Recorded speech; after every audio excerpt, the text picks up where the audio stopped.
Ассалаумағалейкум достар. Бүгін Toyota 45 неше 2.5 объем бұның помпасын көретін боламыз. Помпа су жіберіп, үшін сондай жағдай. Замен сұрайды бұл. Бұны шешу үшін өзімізге ыңғайлы болу үшін мына генераторды шешеміз. Генераторды алсақ, ар жағы свободно бізге көрінетін болады. Осы тұрған жерінде де істеуге болады. Мына роликті шешіп, помпаны шешуге, бірақ қиындау. Сол себепті генераторды босатып шешіп алып, ар жағын ауыстыратын боламыз. Алдымен бізге ол жерде генератордың штекер шығарамыз. Мына жерде 13 екен. Бұны шешеміз. Мына екі құлағында гайкасы бар. Осыны шешіп, генераторды босатып алайық алдымен.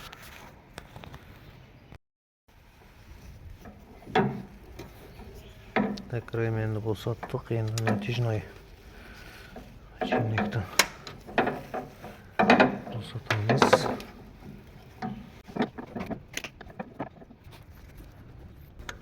Шешілді. Натяжной.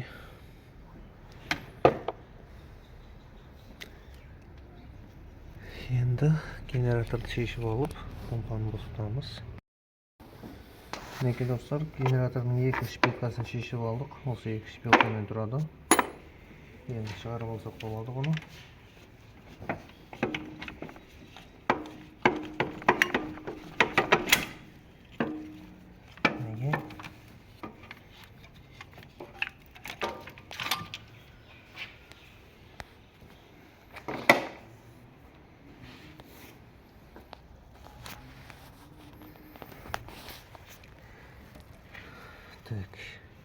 Мінекей енді беймарал мына жерден помпаны көрсеңіздер. Помпа тұр.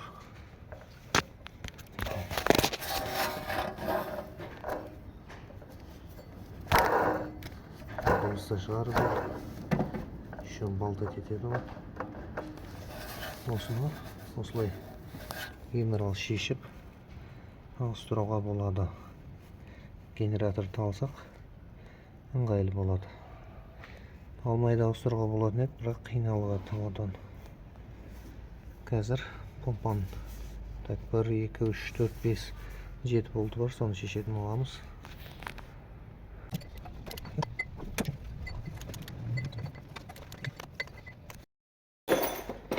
Мінекей достар, оны сендегі шпилкаларын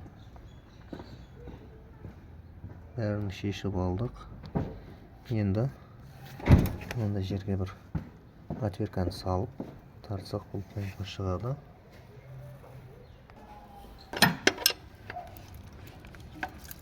Мінекей помпа ажырады. Енді осыны аккуратно шығарып алып,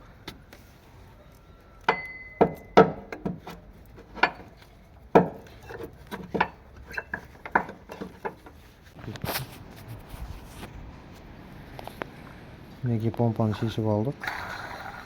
Дұрысы шашып қалғанмын, балтать етіп отыр. Осыны ауыстыратын боламыз. Мінекей достар, бұл жерде ремен алып келдік. Және кондиционердің, генератордың ремені. Бұл подушка. Мына жердегі помпамыз.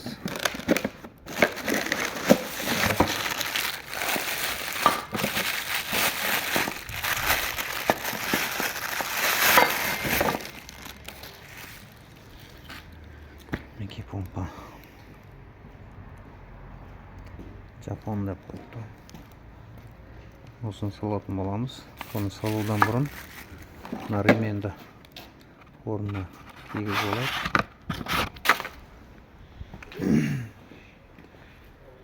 ременді салып, сосын екінші ременді қоятын боламыз үстіне.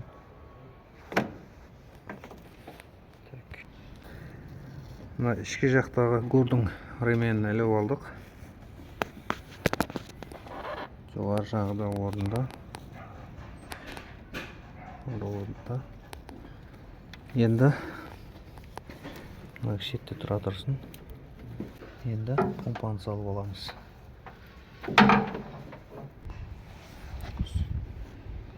Осылай герметикті жағып аламыз жақсылап.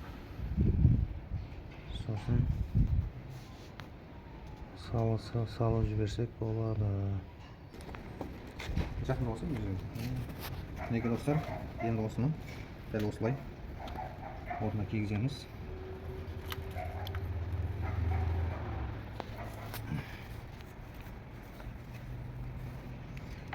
Мынаны көтеру керек еді.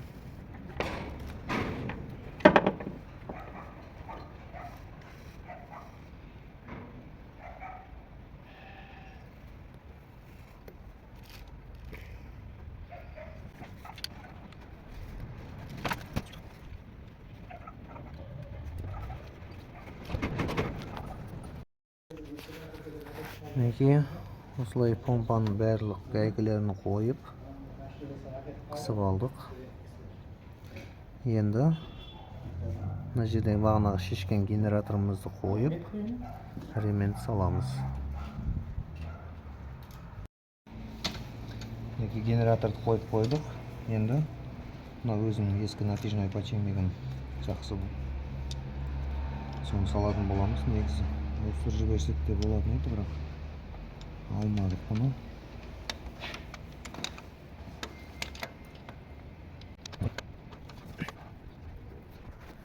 Мінекей достар, ішіндегі генератордың ременді салдық. Натяжной қойылды. Енді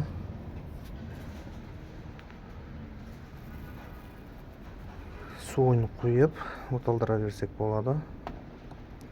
Қазір бізге подушканы ауыстырып жібереміз. Дәл осы жерде.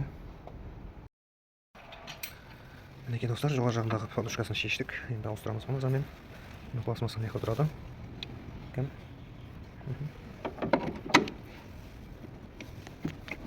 Қымылдат көресің. Тағы кішкене.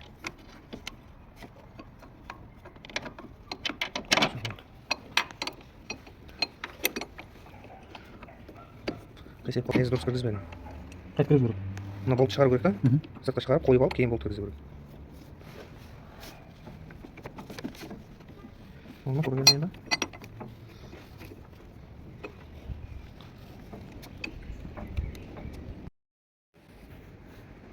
Мінекей, бұны подушкасын ауыстырып қойдық.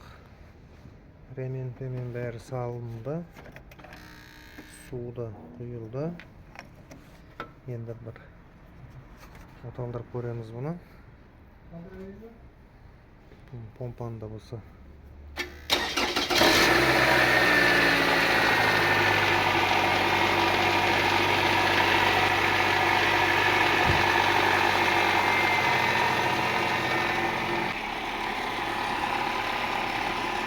Мінекей достар, үй жағдайында осылай істеп алуға болады.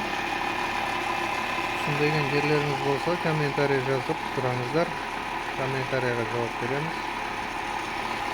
Рахмет, сау саламат болыңыздар.